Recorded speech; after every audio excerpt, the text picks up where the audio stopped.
Selamat pagi, kawan pajak semua. Senang sekali bisa berjumpa dengan teman-teman yang sudah bergabung. Selamat datang di acara kita, Kopi Meja Bundar. Kopi Meja Bundar.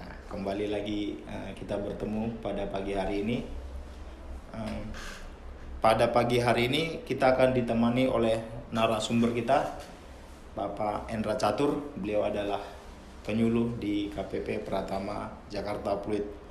Mas Catur, gimana kabarnya Mas? Alhamdulillah baik.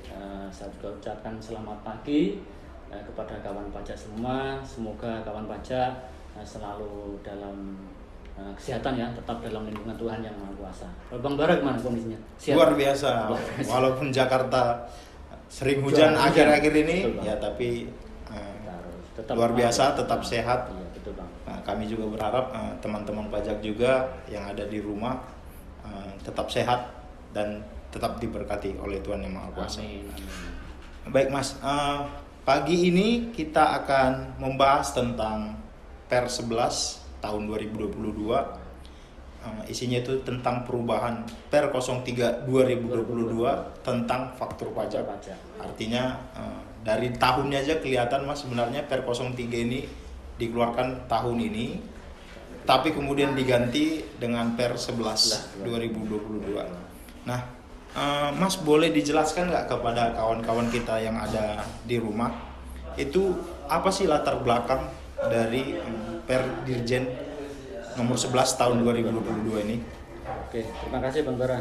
Memang Per 11 ini baru diterbitkan 4 Agustus 2022, kemudian berlaku efektif 1 September 2022. Itu mengganti Per 03 yang berlaku April 2022. Jadi masa berlakunya Per 03 ini cuma 5 bulan Bang. Jadi mulai April, Mei, Juni, Juli, Agustus, September sudah diganti dengan Per 11. Jadi latar belakangnya ada dua. Yang pertama yaitu memberikan kemudahan kepada wajib pajak. Itu terkait dengan pencantuman keterangan di faktur pajak. Kemudian yang kedua yaitu memberikan kepastian hukum dan keadilan kepada wajib pajak terkait dengan pengkreditan PPN yang tercantum di faktur pajak masukan. Itu ada dua latar belakang itu. Jadi latar belakangnya tadi memberi kemudahan betul. Dan kepastian hukum. Nah, tentu dalam Per 11 ini ada poin-poin penting yang harus disampaikan atau yang harus diketahui oleh kawan-kawan pajak. Kira-kira Mas bisa diberitahukan poin-poin pentingnya kira-kira apa saja sih yang harus diketahui oleh kawan-kawan di rumah? Betul. Sebenarnya di Per 11 itu perubahannya cuma sedikit Bang. Ada 2 pasal ya. Di pasal 6 ayat 6, kemudian ada pasal 6 ayat 7A itu tambahan. Kemudian ada perubahan di pasal 37 yang terkait dengan faktur pajak masukan tadi yang pengkreditan. Kemudian ada lagi tambahan pasal 38A. Itu terkait yang ketentuan peralihan. Kemarin karena di Per 03 kan masih ada banyak WP yang melakukan kesalahan, kekeliruan dalam mengisi keterangan. Makanya ada tambahan di ketentuan peralihan. Nah, kalau kita bicara Per 11 Bang, kita harus mungkin melihat dulu Per 03-nya. Karena mungkin lain waktu kita adakan khusus tentang Per 03 ya. Per 03 benar. Jadi di ketentuan di Per 03 itu ada beberapa hal penting yang krusial yang harus dipahami oleh wajib pajak. Dan itu kemarin banyak wajib pajak yang merasa salah dalam membuat faktur pajak. Ya, misalnya yang pertama yaitu poin pentingnya ya, yaitu tentang upload faktur. Upload faktur itu kan di ketentuan lama kan tidak ada batasan waktu. Di Per 03 itu ada batasan waktu yaitu tanggal 15 bulan berikutnya. Ya, itu harus sudah diupload. Misalnya wajib pajak bikin faktur bulan September ya, itu maka harus diupload paling lambat tanggal 15 Oktober.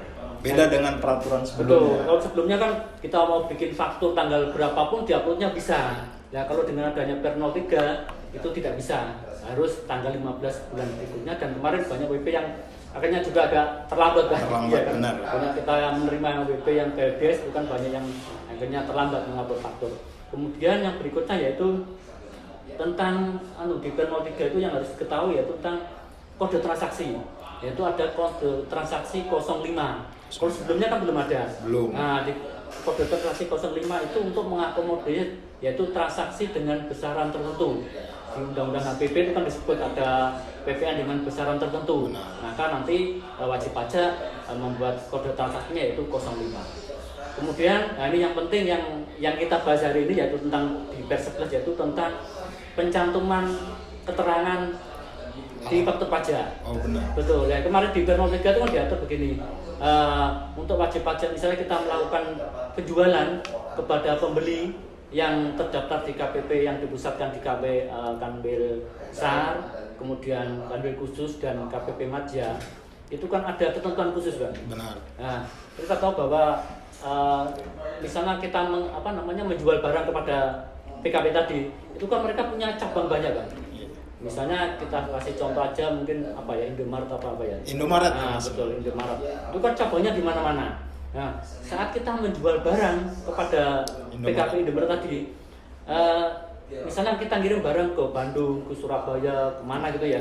Nah, itu NPWP dan nama itu diisi adalah NPWP dan nama pusatnya. Kemudian alamatnya itu adalah alamat pengiriman barang. Nah, betul seperti itu. Nah, kemarin dengan adanya itu akhirnya wajib pajak itu kesulitan. Banyak itu yang akhirnya dalam membuat faktur itu mengganti kan. Jadi mengganti identitas di alamatnya. Nah, kalau kejadian kayak Indomaret itu seperti Indomaret kan terdaftarnya di Jakarta. Betul. Di KPP khusus. Iya. Di Madya. Nah, tapi punya cabang di mana-mana. Jadi kalau misalnya kita bertransaksi dengan Indomaret, kemudian kita harus mengirim ke cabang Indomaret yang ada di Surabaya, berarti kita harus bikin nama dan NPWP-nya Indomaret yang di Jakarta, tapi alamat yang ada di Surabaya. Di Surabaya itu kalau satu dua, kalau sekarang di seluruh Indonesia, saat bikin faktur ganti alamat, bikin faktur ke sana cabang mana bikin ganti alamat, itu kan sangat-sangat merepotkan pasti ya. Makanya di Per 11 itu ketentuan yang tadi itu dirubah. Nah, akhirnya ada pembatasan. Jadi di Per 11 itu diatur untuk yang bisa menyantumkan alamat yang berbeda dengan pusat itu adalah yang pertama tetap syaratnya pembelinya terdaftar di KPP BKN. Kemudian yang kedua syarat kedua ada barangnya itu dikirim ke kawasan tertentu yang mendapat fasilitas PPN tidak dipungut. Itu ya syarat kedua itu. Ini syaratnya kumulatif ya. Kawasan tertentu itu misalnya ya kawasan berikat, kemudian kawasan ekonomi khusus, misalnya kita kirim barang ke KEK di Indonesia tuh yang saya tahu ya ada Mandalika yang terbaru. Bisa kita ngirim barang ke Mandalika gitu ya. Di daerah saya ada Mas, saya Mangke namanya. Ada. Oh yang dekat sini ada di Lido, Sukabumi itu ada KEK. Itu maka yang ketiga, syarat ketiga itu penyerang BKP atau JKP-nya itu memang mendapat fasilitas PPN tidak dipungut. Jadi harus terpenuhi 3 syarat tadi baru dia bisa mencantumkan alamat sesuai dengan pengiriman. Jadi kalau di Per 03 dulunya kalau kita menyerahkan ke Indomaret dengan berbagai banyak cabang, berarti setiap cabang kita bikin satu faktur ganti alamat. Itu kan dan faktur kita terus terang belum mengakomodir untuk misalnya beberapa alamat, misalnya satu NPWP itu beberapa bisa banyak alamat gitu. Belum bisa. Jadi sekarang itu masih fakturnya tuh satu NPWP, nama ya satu alamat itu. Jadi kalau di Per 11 yang baru ini dalam pencantuman alamat cabang itu harus memenuhi 3 kriteria. Di mana 3 kriteria ini bukan berdiri sendiri, artinya harus terpenuhi ketiga-tiganya. Yang pertama tadi dia adalah wajib pajak yang terdaftar di KPP BKN, besar, khusus dan Madya. Kemudian itu yang mendapatkan fasilitas tidak dipungut, kemudian juga diberikan ke wilayah-wilayah tertentu seperti KEK tadi ya. Jadi kalau ketiga ini tidak terpenuhi maka masih memakai alamat NBP dan nama pusatnya. Alamatnya juga nama pusat. Alamat pusat. Jadi tidak perlu diganti. Wajib pajak jadi lebih mudah ya. Betul, lebih mudah. Mungkin inilah latar belakangnya kenapa Per 03 itu langsung diganti. Betul, Pak.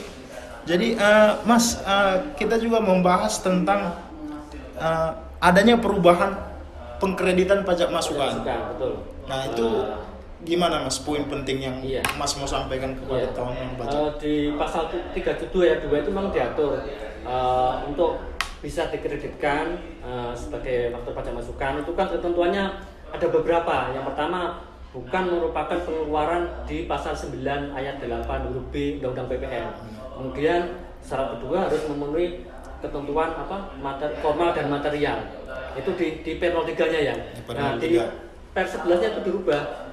Asal wajib faktor pajak yang tercantum PP-nya tercantum di faktor pajak itu memenuhi ketentuan peraturan perpajakan ya juga bisa dikreditkan. Jadi menurut saya sih ini pengaturannya lebih pas gitu loh. Karena gini, karena di Per03 itu kan bisa saja yang pasal 9 ayat 8 itu bisa berubah gitu loh. Kan undang-undang PPN aja kemarin sudah diubah undang HPP gitu ya. Nah, makanya dengan adanya lebih kata-kata sepanjang memenuhi ketentuan ya udah bisa dikreditkan seperti itu Bang. Menurut saya sih lebih secara hukum sih lebih pas itu. Lebih pas. Bicara tentang Per 03 2022 yang keluar tadi di April, kemudian diganti Per 11 ini yang keluar di Agustus. Tentu ini memerlukan adaptasi buat wajib pajak Mas. Itu peralihan dari Per 03 ke Per 11 itu gimana sih ketentuannya, bisa dijelaskan Mas? Itu ada memang ketentuan khusus di pasal 38A ya di Per 11 itu. Jadi memang terserah kemarin dengan Per 03 itu banyak wajib pajak yang belum mencantumkan keterangan seperti yang jadi masih banyak wajib pajak yang masih memakai alamat NPWP dan kantor pusat. Betul, berarti masih banyak kesalahan. Makanya dengan adanya Per 11 itu misalnya wajib pajak yang melakukan penyerahan tapi tetap memakai NPWP alamat pusat, nama pusat, itu tetap diberikan relaksasi. Berarti maksudnya faktor pajak yang dibuat sesuai ketentuan Per 03 pasal 2 ayat 2 dan pasal 6 ayat 2 dan 3 itu masih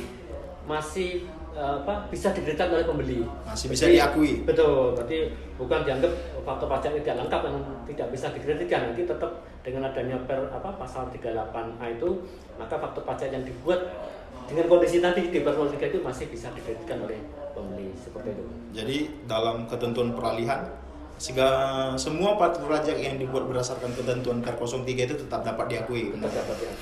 Nah, untuk Per 11 ini kan tadi keluar Agustus Mas ya? Betul. Kalau efektif berlakunya itu mulai kapan? Kalau efektif berlakunya mulai 1 September 2022. Jadi sudah berlaku. Betul. Nanti wajib pajak ya jangan salah lagi. Jangan salah lagi. Iya. Jadi harus terpenuhi tadi ya ketentuan itu ya, yang 3 akumulatif. Betul. Mungkin itu aja kayaknya kira-kira Mas ya, ketentuan penting. Sedikit sih. Perubahannya masih sedikit banget di Per 11. Mungkin lain waktu kita bahas khusus yang khusus untuk Per 03. Itu kan banyak perubahannya sebenarnya. Mas udah janji nanti ya, buat kawan-kawan pajak ditunggu aja waktunya. Untuk hari ini. Ini ke Per 03 ini agak panjang waktunya. Banyak yang dirubah sih. Cuma sebenarnya sih perubahannya nggak krusial banget. Yang krusial yang tadi upload faktur sama kode transaksi yang 05. Betul. Yang baru. Kalau lainnya sih yang dirubah ini kan Per 24 yang memakai kertas gitu itu sebenarnya wajib pajak udah tahu lah sekarang dengan adanya aplikasi faktur yang kertas otomatis kan sudah ditinggalkan. Benar. Sebenarnya perubahannya itu sudah elektronik. Ya. Mungkin demikian pembahasan kita Mas pada pagi hari ini tentang Per 11 tentang faktur pajak. Terima kasih untuk kawan-kawan pajak yang sudah bergabung dengan kita. Jika ada pertanyaan, saran ataupun keluhan, bisa datang langsung ke alamat KPP atau bisa melalui media sosial kita juga Mas. Bisa DM langsung ke Instagram kita @pajakfluid. Kalau mau lebih dekat atau mau kenal langsung dengan Mas Catur, silakan buat janji temu, nanti kita konsultasi dan bertemu di helpdesk. Demikian kawan pajak acara kita pada pagi hari ini. Sampai jumpa di lain kesempatan. Kami tetap berharap kawan pajak dimanapun berada tetap diberi kesehatan. Terima kasih atas partisipasinya. DJP Kuat, Indonesia Maju.